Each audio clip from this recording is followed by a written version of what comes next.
Hello दोस्तों, नमस्कार। हम लोग बीपीएससी के लिए इतिहास पाठ देख रहे हैं, मॉडर्न हिस्ट्री। इसके पहले हम भूगोल और पॉलिटी को समाप्त कर चुके हैं। दोस्तों, हम 85 प्रश्न तक इसमें देख लिए थे। चलिए स्टार्ट करते हैं 86वें प्रश्न से बिना देरी किए। 19वीं शताब्दी के धर्म एवं समाज सुधारक आंदोलनों ने जनसंख्या के किस वर्ग को मुख्यतः आकर्षित किया? तो मुख्यतः बुद्धिजीवी वर्ग को, उच्च जातियाँ को और निर्धन सर्वसाधारण वर्गों को, यानी ऑप्शन सी सही है। चलिए इसके विस्तार देखते हैं। 19वीं शताब्दी के धार्मिक एवं सामाजिक सुधार आंदोलन का भारत के इतिहास में विशेष स्थान है।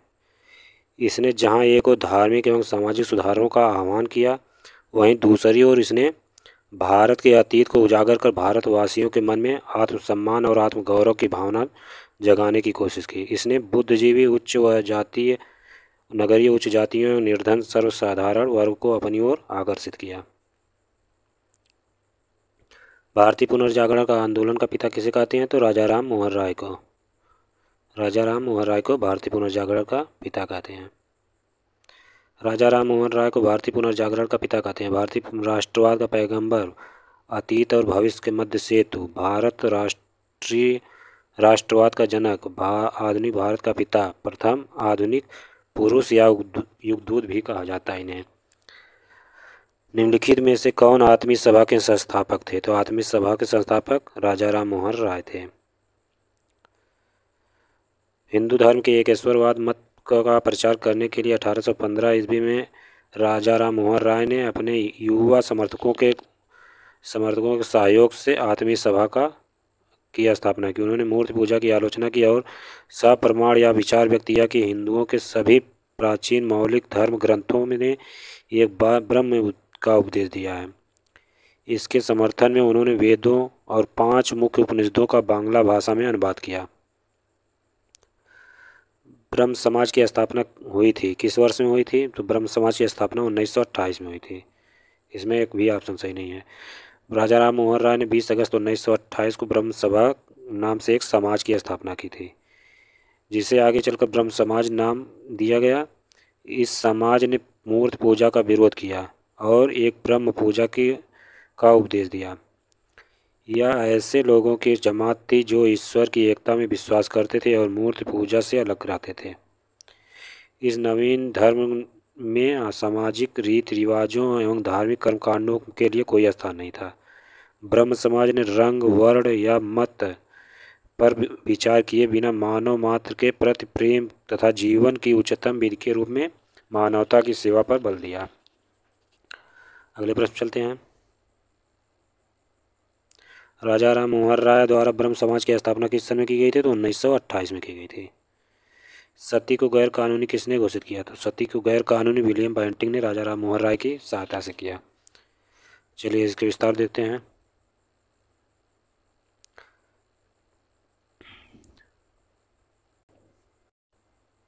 लॉर्ड विलियम बेंटिंक ने दिसंबर 1929 में नियम 17 द्वारा सती प्रथा पर प्रतिबंध लगा दिया। प्रारंभ यह कानून केवल बंगाल प्रेसिडेंसी में लागू किया गया, परंतु 1830 में इसे बम्बई और मद्रास प्रेसिडेंसियों पर भी लागू कर दिया गया।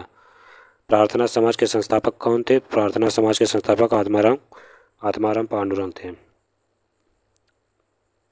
प्रार्थना समाज की स्थापना 1867 ईस्वी में बम्बई में आचार्य केशव चंद्र सेन की प्रेरणा से आत्माराम पांडुरंग द्वारा की गई थी।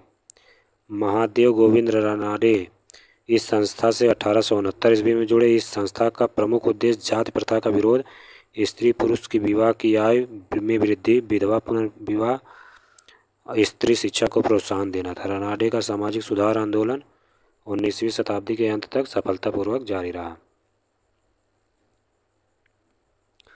19वीं शताब्दी के उत्तरार्ध में नव हिंदूवाद के सर्वश्रेष्ठ प्रतिनिधि कौन थे?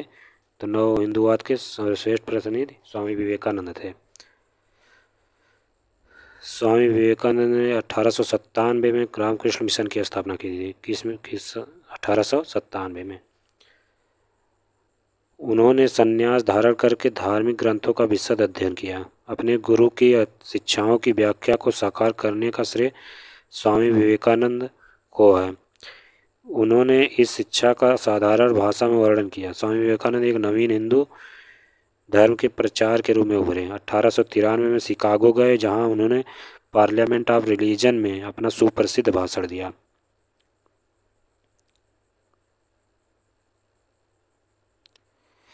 किसने 1893 में शिकागो में आर्य धर्म संसद में भाग लिया था? तो स्वामी विवेकानंद ने। स्वामी विवेकानंद ने रामकृष्ण मिशन की स्थापना कब की थी? तो 1897 में। चलिए इसके विस्तार देख लिए हैं। दयानंद सरस्वती द्वारा स्थापित है, तो आर्य समाज की स्थापना दयानंद सरस्वती ने की थी। दयानंद सरस्वती, जिनका मूल नाम मूलशंकर था, 1875 में बम्बई में आर्य समाज की स्थापना की, जिसका मुख्य उद्देश्य प्राचीन वैदिक धर्म के शुद्ध रूप में पुनः स्थापना करना था। आर्य समाज आंदोलन का प्रसार प्रायः पाश्चात्य प्रभावों की प्रतिक्रिया के रूप में हुआ। 1877 में आर्य समाज का मुख्यालय लाहौर में स्थापित किया गया, जिसके उपरांत आर्य समाज का अधिक प्रचार प्रसार हुआ। शुद्ध परंपरा में विश्वास के चलते स्वामी जी ने पुनः वेदों की ओर लौटो का नारा दिया।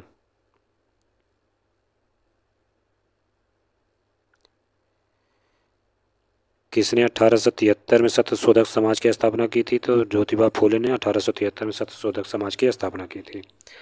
1873 में सत्यशोधक समाज की स्थापना ज्योतिबा फूले ने की थी। इनका जन्म 1827 ईस्वी में एक माली के घर में हुआ था। इन्होंने शक्तिशाली गैर ब्राह्मण आंदोलन का संचालन किया। इन्होंने अपनी पुस्तक गुलामगिरी, जो 1872 में लिखी थी, एवं अपने संगठन सत्यशोधक समाज के द्वारा पाखंडी ब्राह्मणों एवं उनके अवसरवादी धर्म ग्रंथों से निम्न जातियों की रक्षा की आवश्यकता पर बल दिया। सत्यशोधक समाज की स्थापना किसने की थी? तो सत्यशोधक समाज की स्थापना ज्योतिबा फूले ने की थी। थियोसॉफिकल सोसाइटी की स्थापना किसने की थी? थियोसॉफिकल सोसाइटी की स्थापना मैडम एच.पी. ब्लावटस्की ने की थी। थियोसॉफिकल सोसाइटी की स्थापना रूसी महिला मैडम एच.पी. ब्लावटस्की, अमेरिकी सैनिक अधिकारी कर्नल अल्कार्ट विलियम क्वान जज एवं अन्य द्वारा 1875 में न्यूयॉर्क में की गई थी। इस सोसाइटी के संस्थापक 1882 में मद्रास के पास अड़यार नामक स्थान पर सोसाइटी का मुख्यालय स्थापित किया था, जो बाद में इसका अंतर्राष्ट्रीय कार्यालय बना। इसका मुख्य उद्देश्य प्राचीन हिंदू धर्म में लोगों के आत्मविश्वास को जगाना और बढ़ाना, धर्म को समाज सेवा के मुख्य आधार बनाना था। जबकि राजा राम मोहन राय द्वारा 1828 में ब्रह्म समाज एवं स्वामी विवेकानंद द्वारा 1897 में रामकृष्ण मिशन की स्थापना की गई। भारतीय राष्ट्रीय कांग्रेस की प्रथम महिला अध्यक्ष कौन थी? तो भारतीय राष्ट्रीय कांग्रेस की प्रथम महिला अध्यक्ष एनी बेसेंट थी। अगर प्रथम भारतीय महिला पूछता तब सरोजिनी नायडू थी।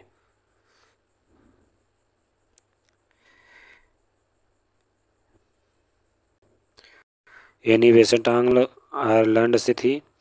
वे 1907 से 1933 तक थियोसॉफिकल सोसाइटी के प्रधान रही। 1916 में होम रूल लीग का गठन किया गया और 1917 में भारतीय राष्ट्रीय कांग्रेस की पहली महिला अध्यक्ष बनी। किस सन में? 1917 में।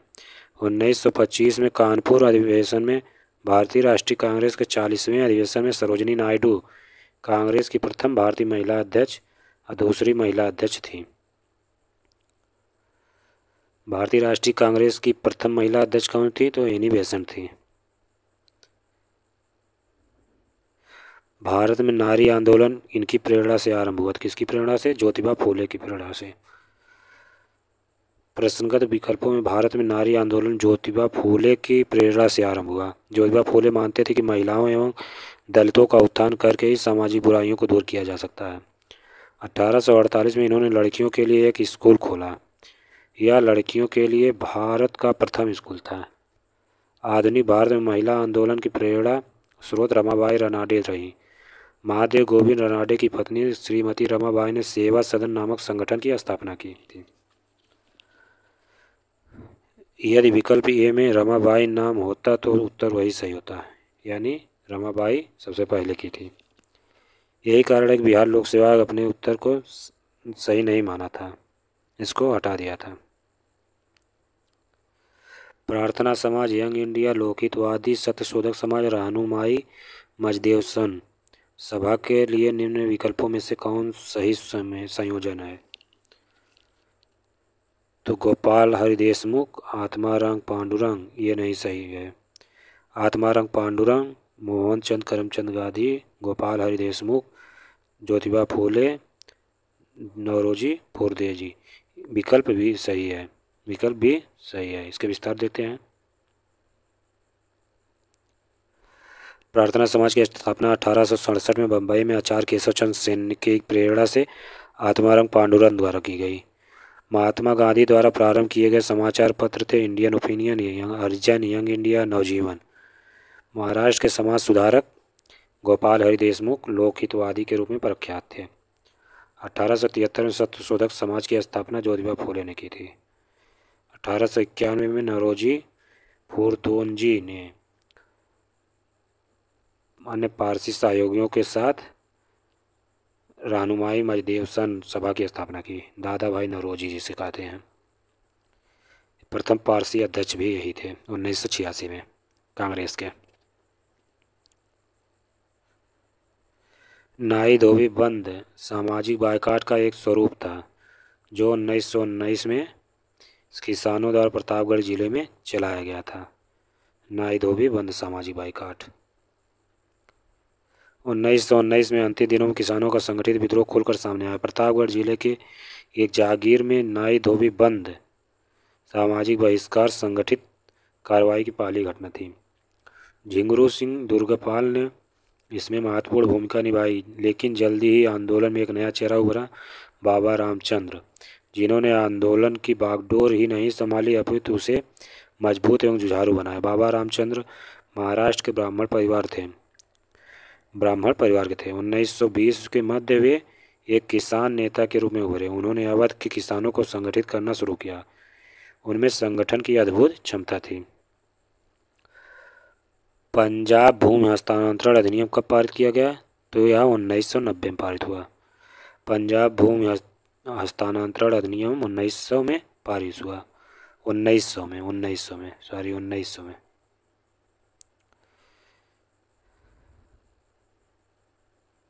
अवध के एक आंदोलन का उद्देश्य क्या था? तो एका आंदोलन का उद्देश्य देखते हैं और विकल्पों को। लगान का नगद में परिवर्तन करना, यही उद्देश्य नहीं था। एका आंदोलन का नेतृत्व पिछड़ी जात के मदारी पासी ने किया था। इस आंदोलन में जिसकी गतिविधि के मुख्य केंद्र हरदोई, बाराबंकी, बहराइच, सीतापुर थे। किसानों की मुख्य शिकायतें लगान में बढ़ोतरी और उपज के रूप में ये रिपीट कर दिया लाइन। किसानों ने 50% से अधिक लगान वसूल किया जा रहा था। किसानों से 50% से अधिक लगान वसूल किया जा रहा था। चलिए अगले प्रश्न चलते हैं। स्वामी शाहजानंद का संबंध था, तो स्वामी शाहजानंद का संबंध बिहार के किसान आंदोलन के साथ था। स्वामी शाहजानंद ने बिहार प्रांतीय किसान सभा की स्थापना की थी। वे अखिल भारतीय किसान सभा के प्रमुख नेता भी थे। उनका संबंध बिहार के किसान आंदोलन से था। इनके कृषि सुधार कार्यक्रम का वास्तविक लक्ष्य जमींदारी प्रथा का उन्मूलन तथा कृषकों को मालिकाना अधिकार दिलाना था। चलिए अगले प्रश्न चलते हैं। स्वामी शाहजानंद निम्न में से किससे संबंधित थे? यह बिहार में किसान आंदोलन से संबंधित है। इनमें से कौन बिहार में किसान आंदोलन के साथ जुड़े थे? तो राजेंद्र प्रसाद किसान आंदोलन के साथ जुड़े थे। राजेंद्र प्रसाद बिहार में किसान आंदोलन से जुड़े थे। वे सितंबर 1946 में गठित अंतरिम सरकार में खाद्य एवं कृषि मंत्री थे। ये संविधान सभा के अध्यक्ष थे। संविधान लागू होने के बाद भारत के प्रथम राष्ट्रपति बने।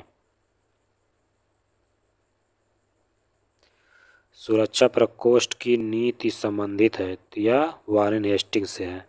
सुरक्षा प्रकोष्ठ या घेरे की नीति से संबंधित वारेन हेस्टिंग तथा लाल बेल्जेरी हैं। सेफ्टी वाल्व जिसे कहते हैं। वारेन हेस्टिंग्स ने मैसूर और मराठों के साथ युद्ध अन्य भारतीय रियासतों के साथ बराबरी की पदवी प्राप्त करने की भावना से किया। इस समय कंपनी ने अपने राज्य के चारों ओर मध्य राज्य बनाने का प्रयत्न किया। इनका उद्देश्य केवल अपने राज्य की रक्षा करना था, अथवा हम यह भी कह सकते हैं कि अपने पड़ोसी राज्यों की सीमाओं की रक्षा करो ताकि अपनी सीमाएं सुरक्षित रहें। अगले प्रश्न चलते हैं। निम्नलिखित में से किसने बंगाल में द्वैत शासन प्रणाली को समाप्त किया? तो वारेन हेस्टिंग्स द्वैत प्रणाली समाप्त किया। वारेन हेस्टिंग्स के कार्यकाल में 1772 में कोर्ट ऑफ डायरेक्टर ने द्वारी शासन प्रणाली को समाप्त करने का निर्णय लिया। कलकत्ता परिषद तथा उसके प्रधान और आज्ञा की से कि वे स्वयं दीवान बने और बंगाल, बिहार, उड़ीसा के प्रबंध को अपने हाथ में ले ली। वारेन हेस्टिंग्स ने दोनों दीवानों मोहम्मद रजा खां और सिताब राय को पदच्युत कर दिया। द्वैत शासन जिसकी शुरुआत बंगाल में 1765 से मानी जाती है। द्वैत शासन की शुरुआत 1765 से। इसके अंतर्गत कंपनी दीवान अधिकारी अपने पास रखती थी और निजामत के कार्यों का निष्पादन नवाब के माध्यम से करते थे, लेकिन वास्तविक शक्ति कंपनी के पास होती थी। क्लाइव समझता था कि समस्त शक्ति कंपनी के पास है और नवाब के पास सत्ता की केवल छाया ही है। उसने परवर समिति को लिखा था, यह नाम या छाया आवश्यक है, हमें इसको स्वीकार करना चाहिए। लॉर्ड वेल्लेस्ली की सहायक संधि को स्वीकार करने वाला पहला मराठा सरदार कौन था? तो पेशवा बाजीराव सेकंड था। वेल्लेस्ली ने भारतीय राज्यों को अंग्रेजी राजनीतिक परिधि में लाने के लिए सहायक संधि प्रणाली का प्रयोग किया था। उसने सहायक संधि का आविष्कार नहीं किया। इस प्रणाली का अस्तित्व तो पहले ही था तथा वह शनै शनै विकसित हुई, पर संभवतः डुप्ले प्रथम यूरोपीय था जिसने अपनी सेना किराए पर भारतीय राजाओं को दी थी। अंग्रेजों ने भी यह प्रणाली अपनाई। प्रथम सहायक संधि 1765 ईस्वी में अवध से की गई, जब कंपनी ने निश्चित धन के बदले उसकी सीमाओं की रक्षा करने का वचन दिया। सहायक संधि स्वीकार करने वाले राज्य हैदराबाद, मैसूर, तंजौर, अवध, पेशवा, बराड़ के भोसले और सिंधिया, जोधपुर, जयपुर, मछेड़ी, बूंदी, भरतपुर थे। दौलत राव सिंधिया, जसवंत होलकर दोनों पूना में अपने को श्रेष्ठ प्रदर्शित करना चाहते थे। अगले प्रश्न चलते हैं। महारानी विक्टोरिया को भारत की सम्राज्ञी को नियुक्त किया गया था, तो यह 1877 में। ब्रिटिश संसद ने एक राज उपाधि अधिनियम पारित किया जिससे महारानी विक्टोरिया को कैसरे हिंद की उपाधि से विभूषित किया गया। लॉर्ड लीटन ने 1 जनवरी 1877 को दिल्ली में एक वैभवशाली दरबार की आयोजन करके उपाधि की घोषणा की। इसी समय दक्कन में भीषण अकाल 1877 पड़ा था। 1877 में भीषण अकाल पड़ा था। सरकार ने झूठे आडंबर और वैभव पर करोड़ों रुपए व्यय किया, विशेषकर उस समय जब लोग भूखे मर रहे थे। आरजी प्रधान के अनुसार इस राज्य उपाधि अधिनियम और दिल्ली दरबार से एक राष्ट्रीय अपमान की गुप्त भावना सी जनता में फैल गई। कलकत्ता की एक पत्रिका ने इसकी तुलना उस घटना से की जब नीरो बंसी बजा रहा था और रोम जल रहा था। बम्बई प्रेसिडेंसी एसोसिएशन की स्थापना किसने की थी? तो बम्बई प्रेसिडेंसी की स्थापना फिरोज शाह मेहता और कैटलथिंग और बदरुद्दीन तैयबी ने किया था, यानी प्रयुक्त में से एक से अधिक सही है। 1885 में बम्बई प्रेसिडेंसी एसोसिएशन की स्थापना फिरोज शाह मेहता, केटी तैलंग, बदरुद्दीन तैयब ने किया था। इसका उद्देश्य लोगों में राजनीतिक विचारों का प्रचार प्रसार करना था। भारत संघ इंडियन एसोसिएशन के संस्थापक कौन थे? तो सुरेंद्रनाथ बनर्जी थे। ये बहुत बार आ चुका है प्रश्न। इंडियन एसोसिएशन की स्थापना 26 जुलाई 1876 को सुरेंद्रनाथ बनर्जी ने आनंद मोहन बोस के सहयोग से इंडियन एसोसिएशन की स्थापना कलकत्ता में की। यह तत्कालिक संस्थानों में सबसे महत्वपूर्ण थी, जिसे कांग्रेस से पूर्व अखिल भारतीय स्तर की संस्था का सम्मान प्राप्त था। इस संस्था ने सिविल सेवा परीक्षा प्रणाली में सुधार की मांग की तथा इलवर्ड विल जैसे विवादों को लेकर आंदोलन चलाया। इंडियन एसोसिएशन में जमींदारों के स्थान पर मध्यम वर्ग को प्रधानता दी गई। 1876 में इंडियन एसोसिएशन की स्थापना किसने की थी? तो सुरेंद्रनाथ बनर्जी ने की थी। राष्ट्रीय कांग्रेस से पूर्व सबसे प्रमुख संस्था थी इंडियन एसोसिएशन ऑफ कलकत्ता। ये बहुत बार पूछा, बीपीएससी का फेवरेट प्रश्न है। 26 जुलाई 1876 को सुरेंद्र नाथ बनर्जी ने आनंद बोस के सहयोग से इंडियन एसोसिएशन या भारत संघ की स्थापना की, और कहाँ की थी? कलकत्ता में। चलिए अगले प्रश्न चलते हैं। सुरेंद्र नाथ बनर्जी को किस वर्ष भारतीय सिविल सर्विसेज से हटाया गया? तो 1874 में हटाया गया। सुरेंद्र नाथ बनर्जी द्वितीय भारतीय थे जिन्होंने IBCS परीक्षा उत्तीर्ण की थी। इनकी प्रथम नियुक्ति सिलाहट बांग्लादेश में असिस्टेंट मजिस्ट्रेट के पद पर हुई थी। यहीं पर मामूली भूल की वजह से 1874 में इन्हें पद से हटाया गया। राजनीतिक सुधारों को लेकर विरोध करने वाले पहले भारतीय कौन थे? तो पहले भारतीय राजा राम मोहन राय थे। राजनीतिक सुधारों को लेकर विरोध करने वाले पहले भारतीय राजा राम मोहन राय थे। उन्होंने मानव अधिकारों, लोक कल्याण, लोकतांत्रिक मूल्यों के विकास में कई लेख लिखे। बिपिन चंद्र पाल ने लिखा है कि भारत में राजनीतिक स्वतंत्रता का संदेश सबसे पहले राजा राम मोहन राय ने दिया था। कुछ इतिहासकार सुरेंद्र नाथ बनर्जी को राजनीतिक सुधारों के लिए आंदोलन करने वाले प्रथम भारतीय मानते हैं।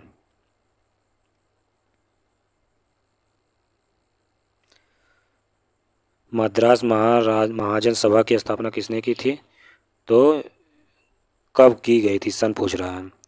तो यह 1884 में की गई थी। ऑप्शन में नहीं है। मद्रास महाजन सभा की स्थापना 1884 में बी राघवाचारी ने की थी। बी राघवाचारी इसके प्रमुख थे। इनके सहयोगी सुब्रमण्यम और पी आनंद चारलू द्वारा की गई थी। भारतीय राष्ट्रीय कांग्रेस के प्रथम अधिवेशन में कितने प्रतिनिधियों ने भाग लिया था? तो 72 प्रतिनिधियों ने भाग लिया था। भारतीय राष्ट्रीय कांग्रेस की स्थापना 1885 में यो ह्यूम द्वारा की गई थी, जो एक अवकाश प्राप्त अंग्रेज अधिकारी थे।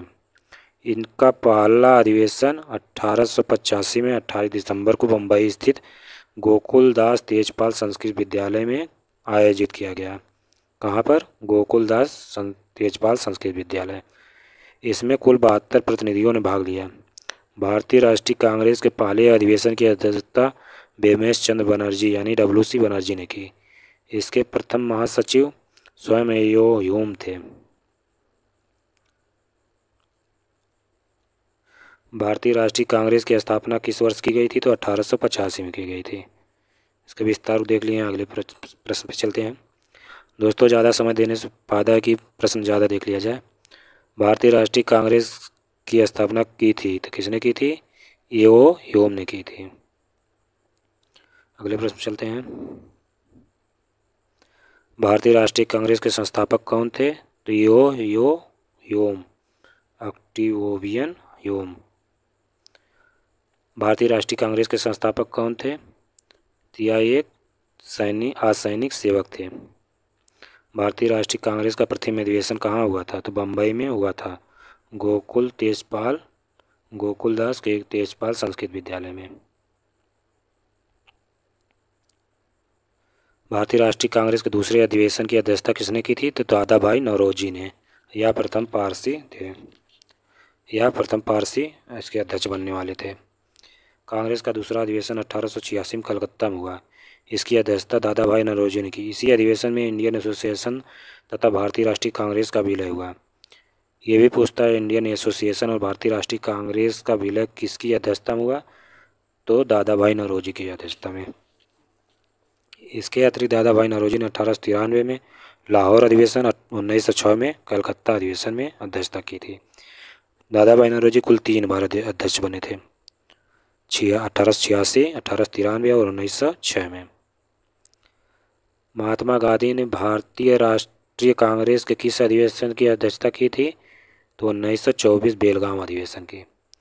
दिसंबर 1924 में बेलगांव में कांग्रेस के 39वें अधिवेशन की अध्यक्षता महात्मा गांधी ने की थी। इस अधिवेशन में एक प्रस्ताव द्वारा यह सुनिश्चित किया गया कि गांधी जी के रचनात्मक कार्यों पर बल दिया जाए। इसी अधिवेशन में गांधीदास समझौते को अनुमोदित किया गया। गांधीदास समझौते, चित्तरंजन दास और गांधी के बीच समझौता हुआ था। इंडियन नेशनल कांग्रेस के प्रथम भारतीय महिला अध्यक्ष कौन थी? तो भारतीय पूछा तो सरोजिनी नायडू। अगर प्रथम महिला की ओर पूछता तब ये रहता। इस तरह से ये सही है। सरोजिनी नायडू 1819 से 1949 तक ये जीवित रहीं।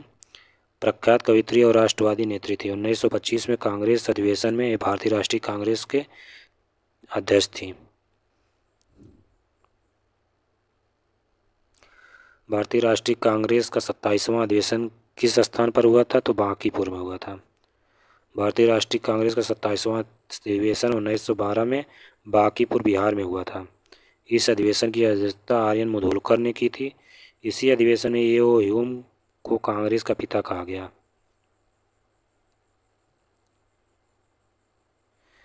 पुस्तक poverty and British rule in India किसने लिखी थी? तो दादा भाई नौरोजी ने लिखी थी। किसने कहा था कांग्रेस आंदोलन ना तो लोगों द्वारा प्रेरित था, ना ही यह उनके द्वारा सोचा या योजनाबद्ध किया गया था? तो यह सर सैयद अहमद खान ने कहा था। 1888 में सर सैयद अहमद खान ने एक संयुक्त भारतीय राष्ट्रभक्त सभा बनाई, जिसका स्पष्ट उद्देश्य कांग्रेस के प्रचार को निष्फल बनाना था और लोगों को कांग्रेस से दूर रखना था। सर सैयद अहमद खान ने कहा कांग्रेस आंदोलन ना तो लोगों द्वारा प्रेरित था, ना ही उनके द्वारा सोचा या योजनाबद्ध किया गया था। मुझे विश्वास है कि कांग्रेस अपने विनाश की तरफ जा रही है और मेरी यह बड़ी इच्छा है कि भारत में रहते होगी कि इसके शांतिप्रिय निधन के लिए इसका सहायक बन सकूं। यह किसने कहा था? यह कोटेशन लॉर्ड कर्जन का है। कोटेशन भी आ जाता है, ये 2016 में पूछा गया है। अंग्रेज शासक समझते थे कि नरपतियों के नेतृत्व में कांग्रेस काफ़ी कमज़ोर हो गई, जनता में इसकी पैठ नहीं है, अतः इसे खत्म किया जा सकता है। इस नीति की सबसे बड़े प्रवक्ता थे कर्जन। 1900 में कर्जन ने कहा था मुझे विश्वास है कि कांग्रेस अपने विनाश की तरफ जा रही है और मेरी यह बड़ी इच्छा भारत में रहते होगी कि इसके शांतिप्रिय निधन के लिए इसका सहायक बन सकूं।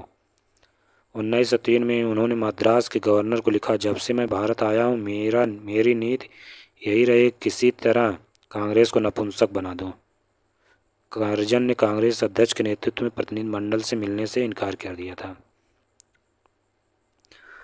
किस वायसराय के कार्यकाल में भारतीयों को राय बहादुर और खान बहादुर की उपाधियां प्रदान की गई? तो यह लॉर्ड लीटन के समय में।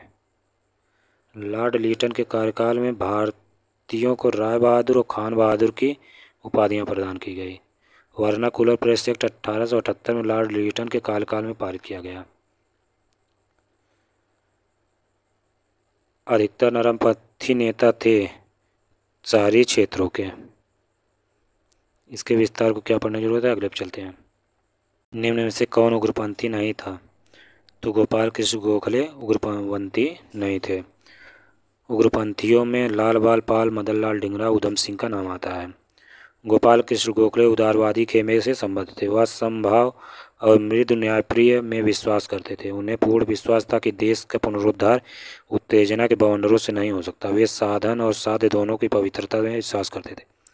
इन्हीं विचारों से प्रभावित होकर गांधी जी उनके शिष्य बन गए। तो गांधी जी गुरु के उनसे गोपाल कृष्ण गोखले थे। इन्होंने 1889 में इलाहाबाद के कांग्रेस अधिवेशन के मंच से राजनीति में भाग लिया था। 1897 में उन्हें और वाचा को भारतीय व्यय के लिए नियुक्त वेल्बी आयोग के सम्मुख साक्ष्य देने के लिए कहा गया। 1902 में वह बम्बई संविधान परिषद के लिए और कालांतर में इंपीरियल लेजिस्लेटिव काउंसिल के लिए चुने गए। भारत सेवक समाज की स्थापना किसने की थी? तो भारत सेवक समाज की स्थापना गोपाल कृष्ण गोखले ने की थी। 1905 में पूना में गोपाल कृष्ण गोखले ने भारत सेवक मंडल की स्थापना की थी, जिसका उद्देश्य भारत सेवा के लिए प्रचारक तैयार करना था और संवैधानिक रूप से भारतीय जनता के सच्चे हितों को प्रोत्साहन देना था। इस मंडल में श्रीनिवास शास्त्री जी के देवधर, NM जोशी, पंडित हृदयनाथ कुंजरू जैसे महान समाज सेवक पैदा किए थे। 1905 में सर्वेंट ऑफ इंडिया सोसाइटी की स्थापना किसके द्वारा की गई? तो गोपाल कृष्ण गोखले के द्वारा की गई। रजनी पामदत्त ने कहा वे साम्राज्यवाद से लड़ते भी थे और सहयोग भी करते थे। उन्होंने किस राजनीतिक गठबंधन के बारे में कहा? तो भारतीय राष्ट्रीय कांग्रेस के बारे में कहा।